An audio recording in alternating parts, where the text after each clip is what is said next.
શું કહેવાય વંશીલ? એક જ વધ્યું હતું એટલે હા એક મરી ગયું. ત્યાં તો સવારે હું સ્કૂલે નીકળ્યો ને, સ્કૂલેથી છોકરીને મૂકીને આવતો હતો ને તે જોયું ને તો આ કૂતરું અહીંયા મરેલું પડ્યું હતું. એટલે તરત જ પછી આપણે મહેશના ઘરે ગયો. મહેશના ઘરે જઈને આ ત્રિકમ પાવડોને લઈને આવ્યો છું. મહેશ આવે છે. હવે આપણે ખોદકામ ચાલુ કરીએ, બરાબર હા ને? એને દફન વિધિ તો કરીશું ને, કારણ કે સવારે તો કેટલા કાગડા એને ખાતા હતા બોલ. અને હું સ્કૂલેથી આવ્યો ને મેં જોયું એટલે તરત જ મેં કીધું આની દફન વિધિ કરી નાખીએ આપણે, બરાબર?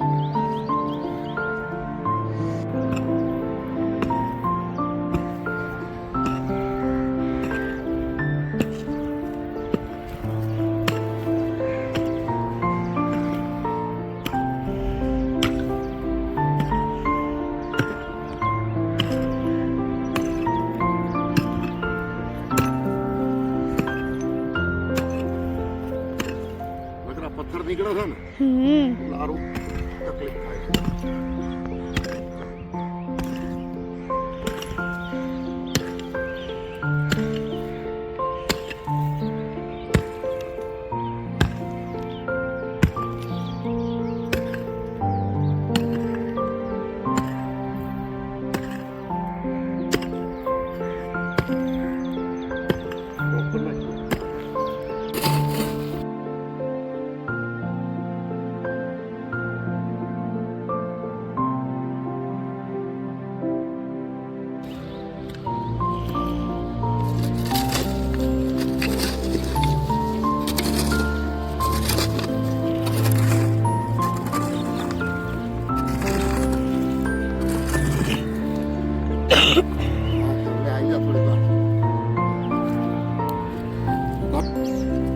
મહેશભાઈ આવી ગયા છે.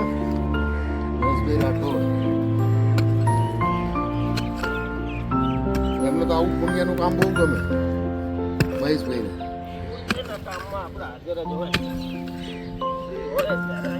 ઉંમર થઈ જાય ને હવે એટલે આપી જવાય.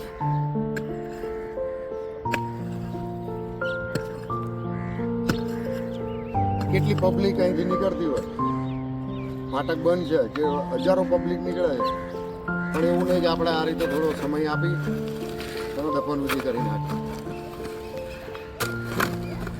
માણસનું નથી હોતું, જાનવરનું ક્યાં હોય.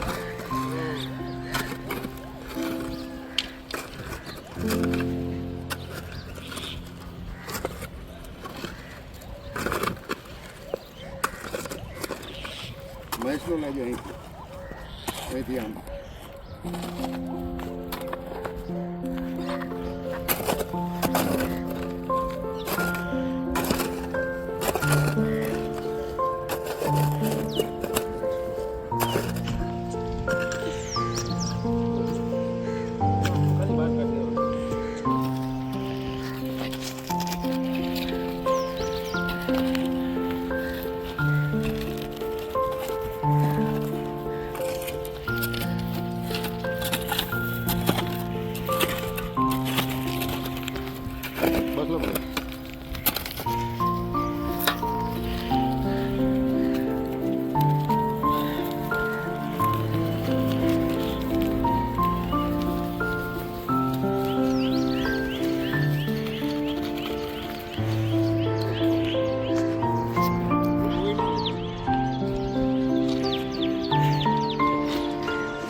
મહેશનો ફોટો લઈ લઈએ, સ્ટોપ કરીને ફોટો લઈ લઈએ.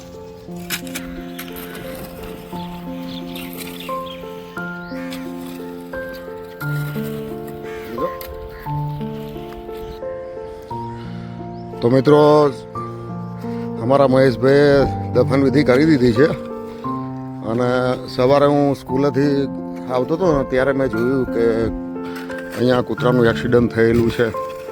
પછી ઘેર જઈને મહેશભાઈને ઇન્ફોર્મ કર્યું. હા, ટ્રેનમાં આવી ગયું, ઇન્ફોર્મ કર્યું. પછી કૂતરા, બિલાડી, કાગડો નહીં હો મહેશભાઈ, અમારા વંશીલભાઈ તો જોડે જ હોય હો. હા, અત્યારે કીધું ને કે કૂતરા, બિલાડી, કાગડો બધી અમે અહીંયા દફન વિધિ કરી છે, દરેક પશુ પક્ષી.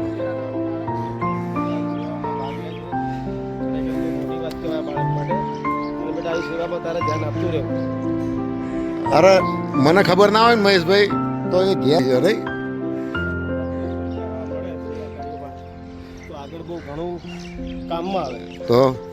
તો મિત્રો તમે પણ આવું શીખો કંઈક. આ જો બિલકુલ નાનું બાળક છે પણ હરેક વખતે જે જાનવરો હોય એની દફન વિધિ માટે અને એના સારવાર હેઠળ અમારા વંશીલભાઈ આ નાનું બાળક છે તો પણ ઊભું હોય છે હર હંમેશા. તો મિત્રો અહીંથી તો જો મેન ફાટક બંધ છે ત્યાં ઓમનગર, એટલે અહીંયા બધો રસ્તો અહીંયા જ થયો છે. પણ આ રીતે પબ્લિક અવારનવાર નીકળતી જ હોય. પણ એવું નહીં કે અત્યારે કોઈની પાસે સમય જ નથી, ટૂંકમાં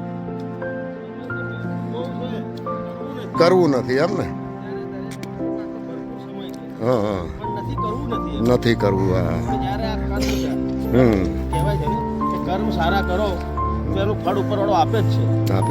આ ત્યારે એટલે ક્યારે ખબર પડે કે જ્યારે એ બીમારીઓ આવી જાય, ઘરમાં તકલીફ આવે, ત્યારે ભગવાનને પ્રાર્થના કરે કે હે ભગવાન, પણ ભાઈ અત્યારે તમે કર્મો સારા કરો તો ભગવાન ઓટોમેટિક તમારું ધ્યાન આપવાનું જ છે. જૈસા કર્મ કરેગા વૈસા ફલ દેગા ભગવાન. વાહ વાહ મહેશભાઈ, બહુ મોટી વાત કરી હો સાહેબ તમે. તો મિત્રો આ રીતે આપણે ક્યાંય બી કોઈ અબોલ જાનવર, પશુ પક્ષી દેખાય તો કદાચ જો એની ડેથ થઈ ગઈ હોય તો થોડી એની હેલ્પ કરી અને દફન વિધિ કરજો મિત્રો. જય માતાજી.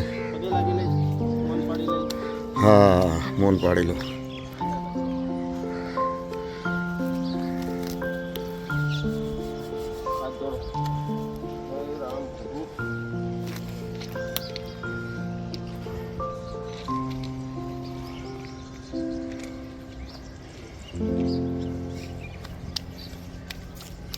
શ્રી રામ ભગવાન ડોગની આત્માને શાંતિ આપે.